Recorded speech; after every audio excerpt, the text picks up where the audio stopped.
चलने ही नहीं चल रही। और तीसरा जो इम्पोर्टेंट चीज है वो देखते हैं उसके दिमाग का कितना एक्टिविटी बाकी है, क्या दिमाग अभी कुछ उसमें क्षमता बची है या दिमाग भी शांत हो चुका है। तो उसी से हम लोग कोशिश करते हैं कि हम लोग का कार्डियो पल्मोनरी रिससिटेशन से इसको देखा जाए कि हार्ट कैसा है, फेफड़ा कैसा है और दिमाग तक क्या उसका खून पहुंच रहा है, सर्कुलेशन चल रहा है कि नहीं चल रहा, ये सब जानना बहुत जरूरी है। कुछ बेसिक बातें आप लोग इसमें जानना बहुत जरूरी है जो सब आप लोग पहले अपने आप में ट्राई करेंगे। पहला है पल्स देखना, नब्ज देखना कि नब्ज कैसे देखी जाती है। ये सब चीज थोड़ा सा प्रैक्टिकल हम बताएंगे आपको। आप लोग यहाँ बैठे बैठे भी इसको ट्राई कर सकते हैं। हम लोग डॉक्टर लोग जब देखते हैं पल्स तो यहाँ पर दाहिने हाथ की या किसी भी बाएं हाथ की अंगूठे के पास जो हड्डी है उसके पास फील किया जाता है कि इस हड्डी के पास फील किया जाए। लेकिन ये थोड़ा सा बारीक होता है, हम लोग को डॉक्टर्स को देखने में आसान होता है। आप लोग के लिए ज्यादा आसान है यहाँ पर जबड़े के पास, जहाँ पर हमारा जबड़ा मुड़ता है, ये वाली जो हड्डी है इसके नीचे मांसपेशियों में अगर आप उंगली लगा लें, 2 या 3 उंगली लगा लें, जब भी लगाएं एक हाथ से ही लगाएं, एक ही तरफ लगाएं, ठीक है। तो यहाँ पर आप देखेंगे आपको नब्ज बहुत आसानी से मिल जाएगी। यहाँ पर हमारे हार्ट से जो वेसल आती है ऊपर, ये बहुत मोटी वेसल होती है और आराम से मिलता है यहाँ पर। तो जब भी देखना हो इसको यहीं पर देखते हैं कि यहाँ पर उसकी नब्ज चल रही कि नहीं चल रही। खून का दौरान अगर हार्ट चल रहा है तो यहाँ पर गर्दन के पास, जबड़े के पास देखने से आपको पता लग जाएगा कि मरीज का धड़कन चल रहा है नहीं चल रहा। सांस जानने के लिए बहुत आसान है, वो लोग तो आप आसानी से देख सकते हैं कि मरीज की सांस चल रही कि नहीं चल रही। वो होता है कि पेट उठ रहा है या नहीं उठ रहा, सांस अंदर जा रही है, आवाज आती है कभी सांस की। तो सांस चलने से पेट ऊपर नीचे होगा उसका पता लग जाएगा। धड़कन कैसे पता लग जाता है। और जो डॉक्टर तीसरी चीज देखता है वो है कि दिमाग कितना एक्टिव है। उसको जानने के लिए हम लोग टॉर्च का इस्तेमाल करते हैं और पुतली पर डालते हैं। अब जैसे हमारे चेहरे पर तेज रोशनी पड़ रही है और हमारी पुतली सक्रिय हो गई है, और ऐसी सक्रिय पुतली के साथ अगर हम किसी पिक्चर हॉल के अंदर जाते हैं तो एकदम से कुछ दिखाई नहीं पड़ता। पुतली को फैलने में थोड़ा टाइम लगता है। तो पुतली फैलती है, सिकुड़ती है, फैलती है, ये हमारे रोशनी के हिसाब से चलता रहता है। उसी हिसाब से अगर हम मरीज की आंख में टॉर्च डालें तो पता लगता है कि टॉर्च की रोशनी से सिकुड़ेगी, टॉर्च हटा लेंगे तो फिर फैलेगी। अगर ये एक्टिविटी हो रही है तो पता लगता है ब्रेन एक्टिव है कि अभी कुछ कोशिश की जा सकती है इस मरीज को बचाया जाए। इसमें एक बात और आपको बताना चाहते हैं कि जो हमारा हार्ट है, हार्ट का मसल थोड़ा सा फर्क होता है। जैसे हमारी मांसपेशियां होती हैं उससे थोड़ा फर्क है। हार्ट को अगर किसी तरह किसी काट कर छोटे छोटे पीसेस कर दिया जाए तो हर पीस उसका फड़फड़ाता रहता है, जिसको हम लोग सिंचिटियम बोलते हैं। तो मांसपेशियों में, हार्ट की खास तौर से मांसपेशियों में ये होता है कि अगर उसको कोशिश की जाए तो उसको रिवाइव किया जा सकता है, चलाया जा सकता है, उसको न्यूट्रिशन मिलता जाए, उसको सर्कुलेशन मिलता रहे, उसको अपनी खुराक मिलती रहे, तो कोशिश करके इसको बचाया जा सकता है। यहाँ पर बताने के पहले आपको एक बात और बताना चाहते हैं, वो ये कि हमारा धड़कन जो होती है करीब 70-100 बार चल रही है। सांस हमारी चलती है 1 मिनट में करीब 16 बार, 18 बार। तो 1 मिनट में सांस की जरूरत से 16-18 होती है, इससे ज्यादा सांस लेने की जरूरत नहीं होती। और हम लोग कभी पानी में जाते हैं या कभी आपस में बातें करते करते सांस रोकते हैं तो हम लोग आराम से कम 45 सेकंड या 1 मिनट तक सांस रोक भी सकते हैं। तो सांस का अंदर का रिजर्व बहुत अच्छा है कि अगर हम 1 मिनट अपना सांस रोक भी लें तब भी कोई दिक्कत की बात नहीं है। लेकिन धड़कन अगर 4 सेकंड से ज्यादा स्लो हो गई या रुक गई तो एकदम से किसी भी आदमी धड़कन ज्यादा 4 सेकंड रुक जाए वो एकदम गिर जाएगा, उसके दिमाग में खून जाएगा नहीं, चक्कर आएगा, गिर जाएगा। ये बात थोड़ा सा और गौर करिए कि अगर किसी मरीज को चक्कर आकर गिर रहा है तो शरीर अपने हिसाब से उसको बचाने की कोशिश कर रहा है। जैसे ही वो गिरेगा हार्ट के ऊपर, दिमाग के ऊपर खून आ जाएगा और हो सकता है वो रिवाइव कर जाए। तो उसको लेटने दें। कभी किसी को ऐसी तकलीफ हो रही है उसको लेटने दें, लेटने से काफी आराम मिलता है। धड़कन को, जो हमारी धड़कन यहाँ पे चल रही है उसको दिमाग तक खून फेंकना है, तो जब लेटा हुआ है तो खून फेंकना आसान होता है। अगर किसी मरीज का हार्ट अटैक हुआ है और एकदम से कोलैप्स कर रहा है तो कभी हम लोग कहते हैं पैर ऊंचा कर दो, उसको लिटा दो, जमीन पे लिटाओ और पैर ऊंचा कर दो। जितना भी पैरों में खून है वो सीधे हार्ट पर आएगा, एक तरह के अंदर से उसको इंपल्स देगा, एक तरह से जोर देगा कि चलो चलो और लंबा चलो। तो एक मौका मिलता है चलाने का। सीपीआर के बारे में यहाँ पर हमारे सामने 2 डमीज रखे हुए, इसके बारे में बताएंगे। कोई इसमें आप लोगों से आकर ट्राई भी करना चाहे तो ये हम लोग का एक तरीका होता है। हार्ट जो है हमारे आगे सीने का, इसको इधर कर देते हैं जिससे आप लोग हमें देख सकें। हमारे आगे सीने की हड्डी है और हमारे पीछे भी हड्डी है। इसमें अगर आपको दिखाएं,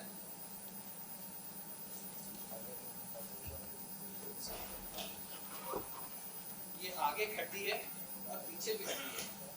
तो कोशिश करते हैं हम लोग कि हार्ट जो उसके बीच में पड़ा हुआ है, यहीं पे पड़ा रहता है, उसके बीच में उसको दबाया जाए और दबाने से चले। कुछ हार्ट को दबाने से, डायरेक्टली दबाने से उसका असर आता है। कुछ हम लोग सीना दबा रहे हैं, पूरा पूरा सीना दबता है तो अंदर के वेसल्स हैं वो भी दबते हैं। ये दोनों मिलकर हमारा काम जो है अच्छा कर देते हैं और हमारा उसका सर्कुलेशन को मेंटेन करने की कोशिश करते हैं।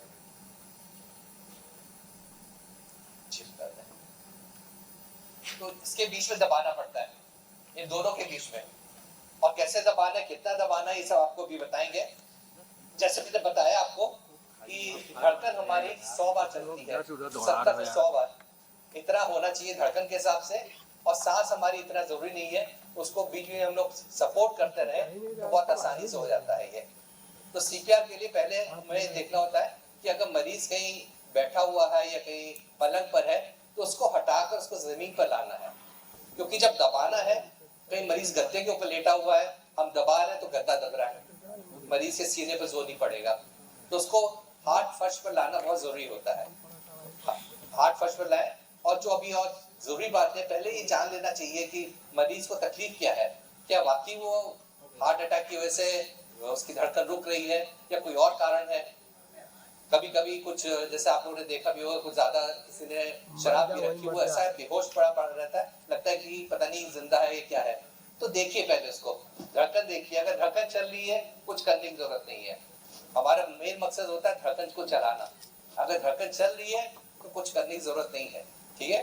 धड़कन चलती रहे, सांस चलती रहे, एम्बुलेंस बुलाइए, मरीज को शिफ्ट करवा दिए, जो होगा डॉक्टर देखेगा।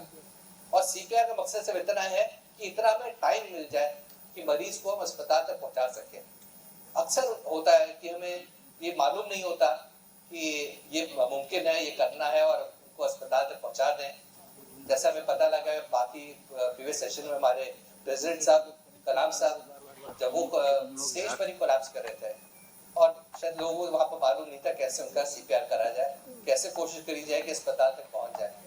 कभी कभी हार्ट में ऐसे एपिसोड्स होते हैं जिसको हम लोग वीटी बोलते हैं, उसमें अगर इमीडिएटली कुछ नहीं करा तो शायद अस्पताल तक पहुंचाने में इतना मौका नहीं मिलता है कि मरीज अस्पताल तक जाए।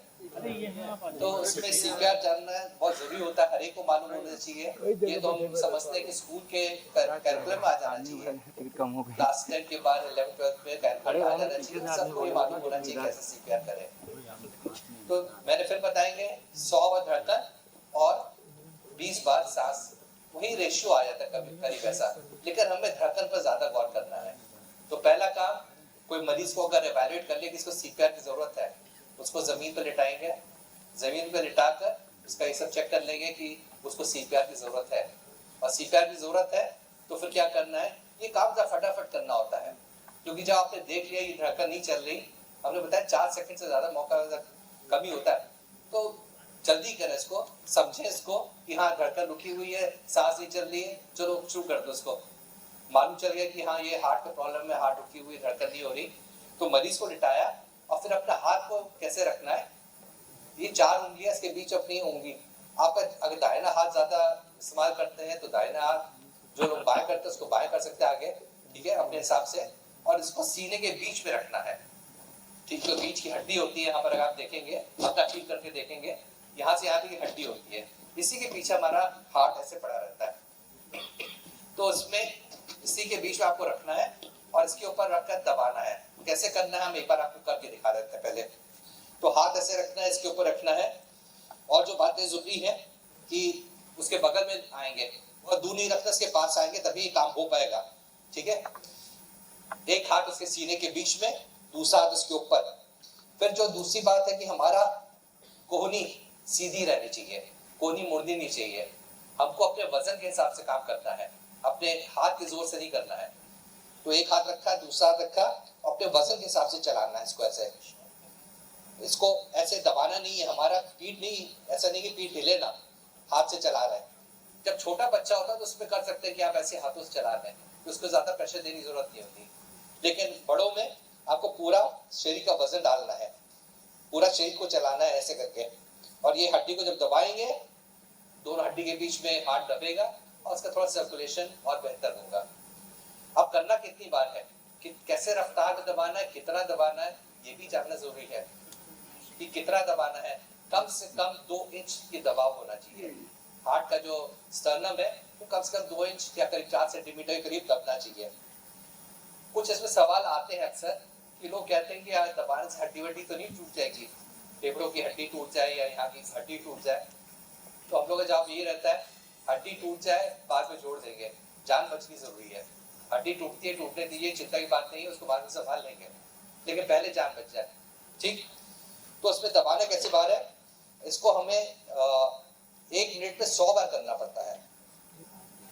1 2 3 4 5 6 7 8 9 10 11 12 13 14 15 16 17 18 19 20 21 22 23 24 25 26 27 28 29 30 30 बार ये, और फिर 2 बार सांस लेना है। 30 बार ये, 2 बार सांस, 30 बार ये, 2 बार सांस। तो इतनी देर तक आप बगैर सांस के छोड़ सकते हैं और उसका सीना दबाते रहें, जिससे कि उसके धड़कन चलती रहे। धड़कन चलाना बहुत जरूरी है। ठीक है, इसमें फिर वही आपको बताएंगे, पूरा शरीर दबाना है, दोनों उंगली को लॉक करना है और पूरे बदन से चलाना है, कोहनी को सीधा रखना है, और जितना मरीज के पास है उतना आसान रहेगा। फिर वैसे ही चलाना है, 1 मिनट में 100 की रफ्तार से चलना है। 1 2 3 4 5 6 7 8 9 10 11 12 13 14 15 16 17 18 19 20 21 22 23 24 25 26 27 28 29 30। अगर आप 30 बार ऐसा करेंगे तो शायद मेरी सांस खुल जाएगी। काफी एक्सर्शन होता है इसमें, आसान काम नहीं है। कोशिश करिए कि जब भी ऐसी बातें हो, पहला काम क्या करना है, फोन करना है।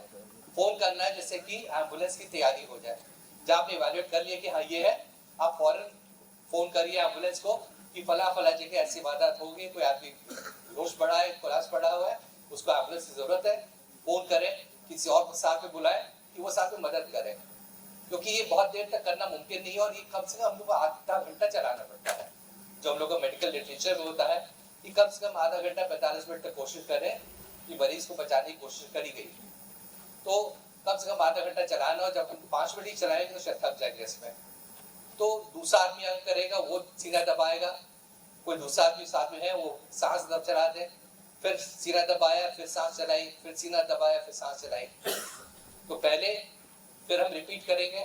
पहले ये जानना जरूरी है कि मरीज को सीपीआर की जरूरत है नहीं है, उसकी धड़कन देख लीजिए, उसको थोड़ा टैप करिए, पूछे उससे होश में हो नहीं हो, गाल पर थपकी दें, जाने उसको कि भाई क्या है, तुम्हें क्या हो गया।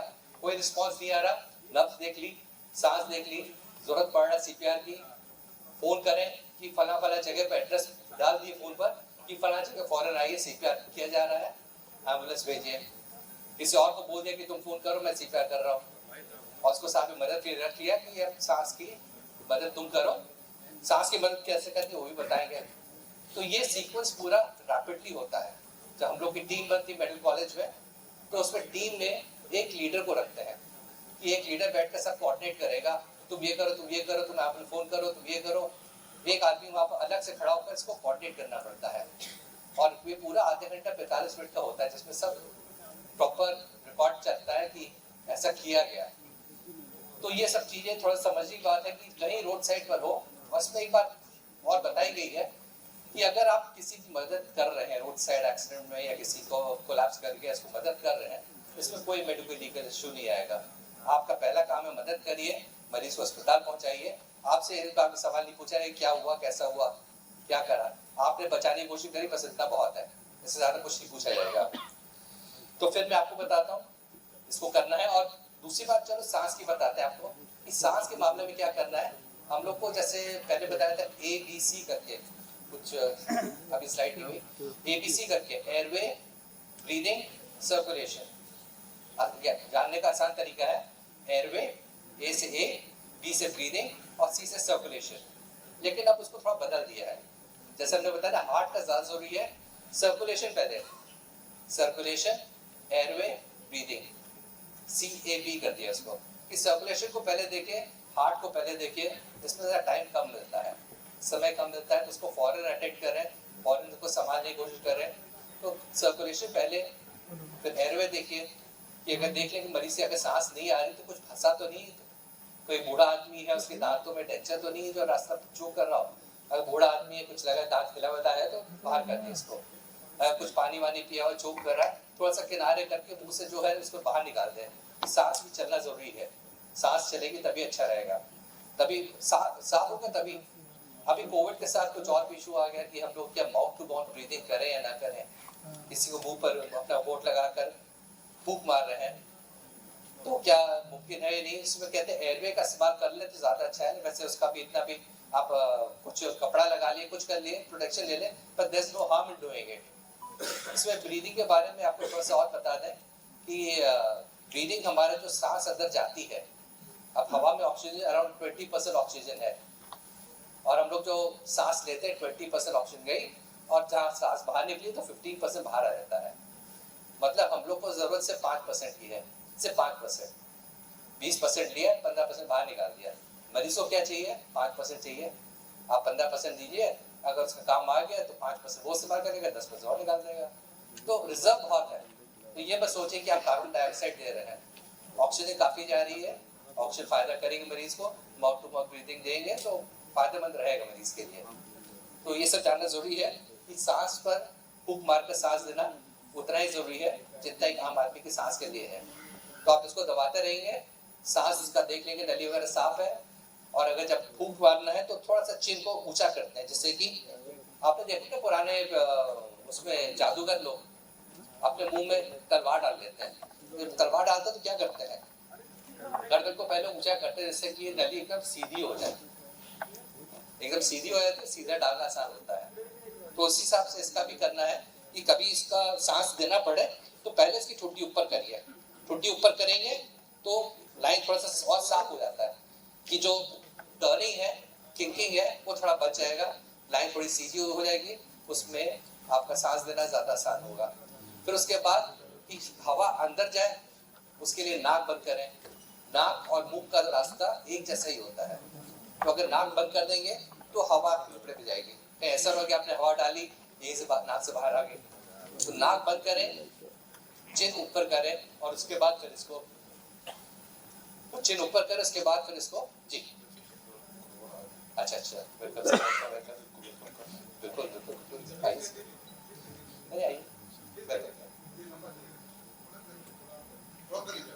बस थोड़ी सी बात और। तो मैंने बताया था CPR का 30:2 करके है कि 30 बार सीने को दबाया जाएगा और 2 बार सांस देंगे। ठीक, फिर मैं करके दिखाता हूँ। 1 2 3 4 5 6 7 8 9 10 11 12 13 14 15 16 17 18 19 20 21 22 23 24 25 26 27 28 29 30। फिर सांस नाक बंद, ठुड्डी ऊपर। जब फूंक मारे तो देखिए उसका पेट ऊपर होता है, बहुत फर्क पड़ेगा, सांस दे जाएगी। फिर शुरू करती है 1 2 3 4 5 6 7 8 9 10 11 12 13 14 15 16 17 18 19 20 21 22 23 24 25 26 27 28 29 30। इसी रफ्तार से करना है और उतना ही दबाना है, कम से कम 4 सेंटीमीटर दबना चाहिए और रफ्तार काफी तेज रहनी चाहिए। ऐसे करते रहेंगे और अपने साथी के साथ उसको ऑल्टरनेट करते रहिए, क्योंकि थकना लाजिम है, थकेंगे जरूर, अकेले करना मुश्किल होता है। तो अपने साथी के साथ कभी कहेगी तुम अब सीना दबाओ, मैं फूंक देता हूँ, मैं हवा देता हूँ, तुम सीना दबाओ। तो इससे बराबर करते रहेंगे और कोशिश करें तब तक करना है जब तक एम्बुलेंस नहीं आ जाती। एम्बुलेंस के लिए फोन कर दिया है, पता दे दिया है, वो आते रहेंगे, करीब 10-15 मिनट जो भी टाइम लगे उतना उनको टाइम दीजिए और रिस्पॉन्स देखिए। इधर नब्ज देखते रहिए, अगर नब्ज वापस आ रही है। एक काम और होता है छोटा सा, कि अगर मरीज एकदम से कोलैप्स कर गया है, आपको देख रहा है आपके सामने कि उसकी आंखें एकदम चढ़ गई, एकदम से उसका अटका जा रहा है, तो एक थंब वाली बात भी आती है कि सीने के ऊपर एक हल्का सा थंब दे दे, करीब 9 इंच ऊपर से, करीब 9 इंच ऊपर से इतना एक थंब दे दें। कभी कभी रिदम की एब्नॉर्मलिटी होती है तो एक थंब से हो सकता है वो रिवर्ट कर जाए, लेकिन इसमें और भी चीजें होती हैं, काफी माइन्यूशियस हैं, यहाँ पर इतना ही बताना ठीक होगा। एक एंटिटी थोड़ा सा और बता दें, कुछ और यहाँ पर कुछ ज्यादा मेडिकल प्रोफेशनल्स भी बैठे हुए हैं। हमको एक बार मौका मिला था इसी टॉपिक पे बोलने का, तो उसमें बोल दिया गया था CPCR एक एंटिटी और होती है। उसमें ये होता है कि अगर आप जैसे सांस लेने के अम्बू बैग का इस्तेमाल होता है कि अगर अम्बू बैग मिल जाए उससे सांस दी जाए, सीने का दबाना और ऊपर से सांस देना वो ज्यादा प्रेशर देता है। हमने आपको बताया हार्ट के बारे में ये हो गया, फेफड़े के बारे में सांस दे दी, लेकिन अगर दोनों एक साथ संतुलन में चल जाए कि सीना भी दबा रहे होते हैं सांस भी दे रहे हैं तो अंदर प्रेशर ज्यादा बनता है और सेरेब्रल सर्कुलेशन दिमाग के लिए खून ज्यादा बेहतर जाता है, तो उसको कार्डियोपल्मोनरी सेरेब्रल रिससिटेशन बोल दिया गया। और वो मुमकिन तभी होता है जब साथ में अम्बू बैग हो और कोऑर्डिनेशन ठीक हो सके। लेकिन अगर इतना ही हो जाए 30 से 2 का आप लोग देते रहे सड़क के किनारे किसी तकलीफ वाले को, इतना ही बहुत है, इसी से बहुतों की जान बचाई जा सकती है। कोई सवाल हो तो उसको बाद में फिर देखते हैं। शुक्रिया सर जी।